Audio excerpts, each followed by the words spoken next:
Evo, nova staza se zove upravo po imenu benda kojeg slušamo na drugom u emisiji Sport i glazba. AC/DC, staza koja starta s vašeg Omanovca. Ko je dao ime stazi, otkuda je ideja?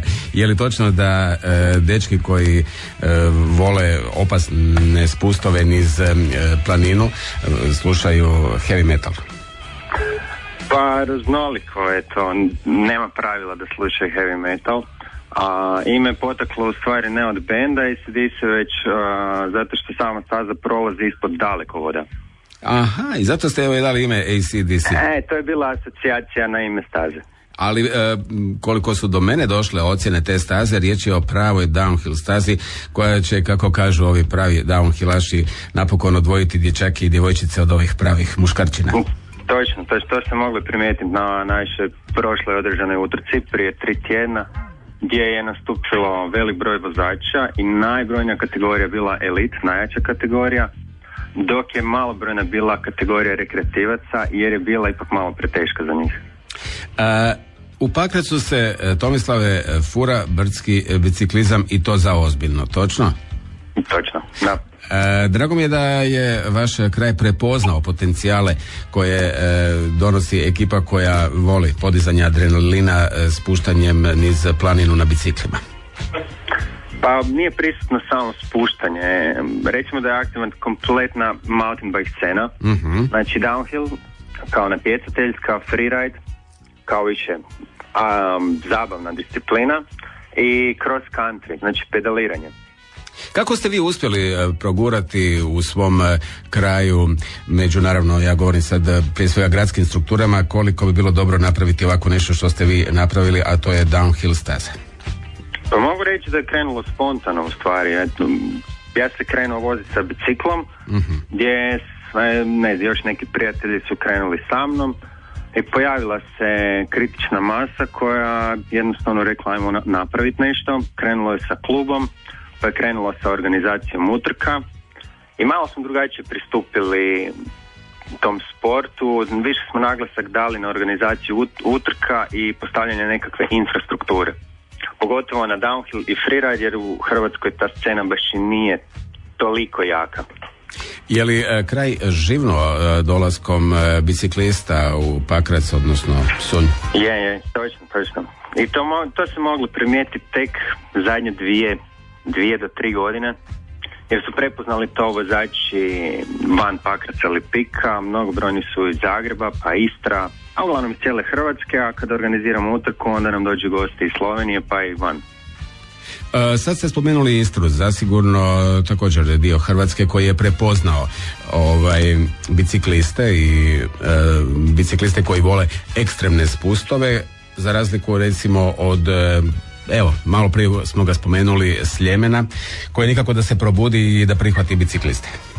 Da, nažalost. Inače, odlično brdo sa velikim potencijalom i sa velikim gradom u blizini.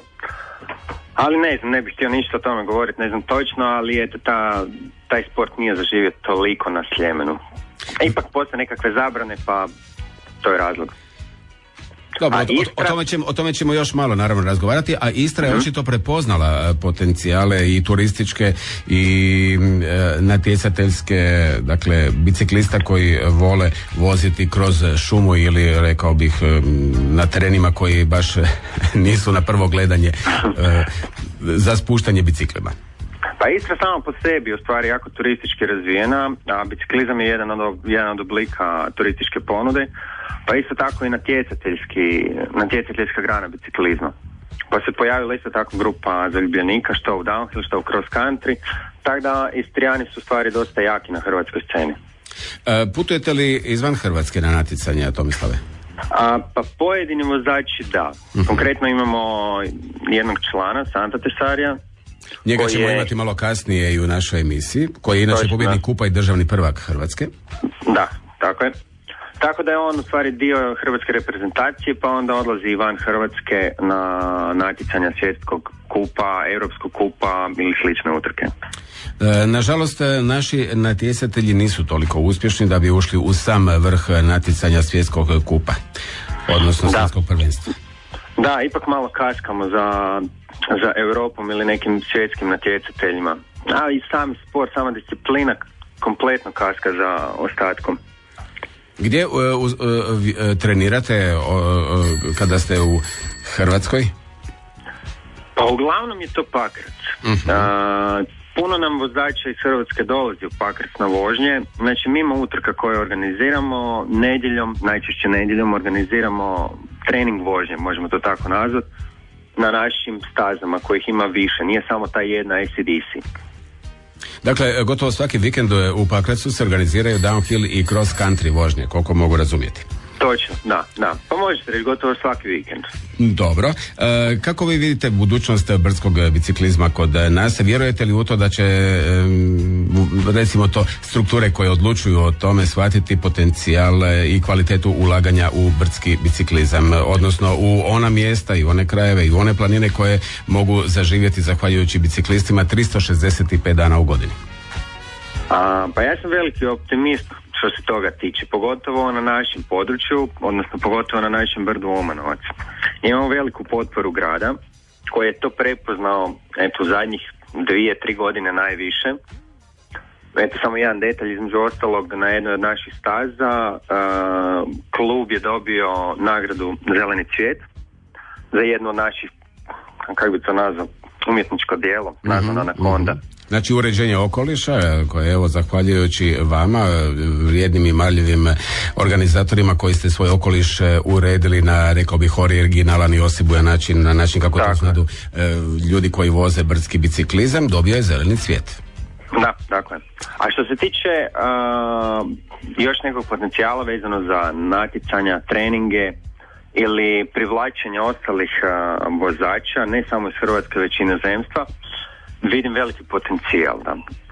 Pa evo, ja bih pozvao sve one koji nisu znali, evo sada znadu, iako vjerujem da u vašoj branši je to dobro poznato, da je jedna od najboljih staza za downhill i cross country vožnje upravo kod vas u Pakracu. Dođite u Pakrace, dođite u Psunj, pogledajte kako su to napravili marljivi ljudi i probajte staze na kojima se spuštaju oni najhrabriji u downhill ekstremnom sportu. Tako. Tomislave, hvala vam. Za nekoliko minuta imat ću još jednog tesarija, a to je malo prije spomenuti Santo Tesari, mountain bike, downhill vozač, pobjednik kupa i državni prvak Hrvatske. Biće zanimljivo čuti i njegovo razmišljanje o ovom ekstremnom sportu. I nakon Tomislava Tesarija, Santo Tesari. Santo, dobar dan i dobrodošli u emisiju Sport i glazba na drugom. Dobar dan. Pa koliko je vas tesarija zaraženo brdskim biciklizmom? Ima nas. Kogod je tu u Pakracu, svako ima veze sa biciklizmom, a i ovi koji su malo dalje. Santo, budite ljubazni, evo, za naše slušateljice i slušatelje, za one koji ne znaju, vi ste pobjednik kupa, državni prvak Hrvatske. Ovoga trenutka se nalazite gdje? Ovog trenutka se nalazim na našem brdu iznad Pakraca, na obroku Psunja kod Planinarskog doma Omanovac, tu gdje su naše sve staze, gdje održavamo utrke, sve manifestacije, vožnje, treninge, sve se tiče brdskog biciklizma, što se tiče našeg kluba i ovog dijela Hrvatske, zapravo čitave Hrvatske i nadalje. Dakle, ako dobro razumijem, vi ovoga trenutka trenirate? Pa evo, upravo je trening završio u 5 sati, evo sad se ekipa sprema, ne odlazi svojim kućama, zapravo još malo sjedimo, uživamo u pogledu sa Omanovca, ali da, trening je upravo gotov. Može li se opisati ono što prolazite vi, vozači downhilla? Ono što prolaze, to su naše staze pripremljene, znači predjete šume, bukove, hrastove, prepune korinja, kamenja, zavoja, skokova, a to sve nam daje jedan lijepi užitak i zadovoljstvo zbog kojeg se ponovo vraćamo i pokušamo ići sve bolje, sigurnije, brže, atraktivnije. Je li istina da na novoj stazi koju ste uredili pod imenom ACDC možete razvijati brzine od 80 km? Pa da, tu na startnom dijelu, odmah nakon starta je malo ravnica prije velikog skoka gdje se stvarno ide već blizu tih brzina da se može preskočiti skok od 10 metara, čak do 13 metara se leti. Da, takav je sport, dosta brz, može ga se usporediti sa skijaškim spustom, jedno što smo i na biciklu i kroz šumu. Dakle, ako nam fali adrenalina recimo u organizmu, onda bi svakako trebali svratiti na jedan downhill u Pakrac kod vas. Tako, ne na jedan. To treba uživati cijeli dan. No dobro, evo, vi ste pobjednik kupa i državni prvak Hrvatske u brdskoj vožnji. Recite mi, je li vaš san ostvaren, jeste li nastupili u finalnim vožnjama svjetskog kupa? Spomenuli ste tu neku paralelu sa skijanjem. Tako, a nije, mislim, nastup u finalu svjetskog kupa je svakom downfilleru jedan od sna, dok ne ostvari nije zadovoljan. A ja ga još nisam ostvario, ali ne znam, možda jednog dana ga ostvarim upotpunim treniranjem i odricanjem. Možda to uspijemo ostvariti. Dakle, još niste uspjeli ući među 80, rekli bismo kod vas, koji se bavite brdskim biciklizmom, sretnika, ući u finalnu vožnju svjetskog kupa. Da, ja ih ne bih nazvao sretnika, ja bih nazvao najboljim vozačima svijeta. Aha. Navodno je to sad uspjelo jednom od vaših kolega iz Slovenije. Da, evo baš je danas završila utrka, još nisam stigao vidjeti rezultate iz Slovenije, ali u kvalifikacijama je Nate Ruter bio 56, ako se ne varam. A i na prošloj utrci su isto ušli u finale. A kod njih je malo to na višem nivou, evo, ove godine imaju baš profi tim i puno su uložili, eto, vraća im se. No evo, dok ja nisam ušao malo u ovu temu, nisam znao za svjetske gube u biciklizmu, pogotovo ovom ekstremnom, poput jednog Mislava Mironovića, jedan od rijetkih Hrvata koji se probio u bijeli svijet, a još ih je manje to napravilo na biciklu kao on. Skoro nitko jureći on iz planinu, preskačući prepreke, izvodeći sulude trikove u zraku. Da, Mislav isto svojim odricanjem, upornim vježbanjem, traženjem sponzorstva, nakon dosta godina znoja i svoj san. I sada uživa, mnogi mu zavide, ali bravo Mislav, on je Croatian sensation, kako sam je dobio nadimak. Da, postao je i čovjek koji vozi za poznati brend Norco, a službeno bi ovo čime se Mislav bavi moglo zvati ili se zove Mountain Free Ride. Da, on se zapravo bavi izvođenjem akrobacije ili kako se to zove, trikova u zraku. Kao i, na primjer, ne znam, skokovi vode tako, njegovi trikovi se ocjenjuju, on ima zadanu stazu po kojoj su skokovi, izvodi trikove i u tome jako je uspješan. Njegova se disciplina zove dirt jump, slope style, zavisi, tu još ima nekih malih podkategorija, ali uglavnom sve to slično. Dakle, izvan našeg dvorišta, dakle izvan Hrvatske, ove zemlje, pa evo, čak i Kanada, kad govorimo o Norku, shvaća koji je potencijal u brdskom biciklizmu, uređuju se staze niz planine, dakle, rekao bih da se tu krije dobar i turistički mamac za one koji se bave ovim ekstremnim sportom. Da, nažalost, to kod nas još nije prepoznato. Samo možete otići preko u Sloveniju, pogledati Maribor, Kranjsku Goru, a i ostala skijališta, oni preko ljeta imaju normalno uređene biciklističke staze, bike parkovi, imaju vikendom, ako ne i preko tjedna stalno posjetite koji posjećuju, ostavljaju svoj novac na stazama, ali kod nas na Sljemenu to još i ostalim skijalištima nema. A što ste spomenuli Kanadu, prošle godine kako je bilo olimpijske igre u Vancouveru, tamo je jedan od najpoznatijih svjetskih bike parkova Whistler. I tamo svakom je san otići taj bike park. Da, evo, želimo da svijest o tome što prije dođe i do nas ovdje u Hrvatskoj, jer stvarno imamo izuzetno kvalitetnih mogućnosti u kojima bi mogli zaživjeti vi, biciklisti koji ste zaljubljeni u brdski biciklizam, i želimo da to što prije i zaživi kod nas u Hrvatskoj u svakom dijelu gdje postoje gorje, odnosno planine.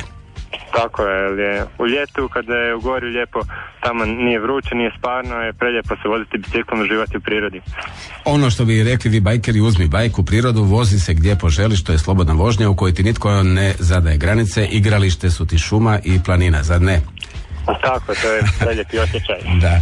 Evo Santo, hvala vam što ste odvojili svoje dragocjeno vrijeme, pozdrav svima koji su s vama danas trenirali i sa željom da što prije zaživi što više staza na kojima ćete vi bajkeri uživati. Lijepo vas pozdravljam. Može, pozdrav sa Psunja i pozdrav vas na Psunj. Vidimo se iz Pakraca. Lijep pozdrav.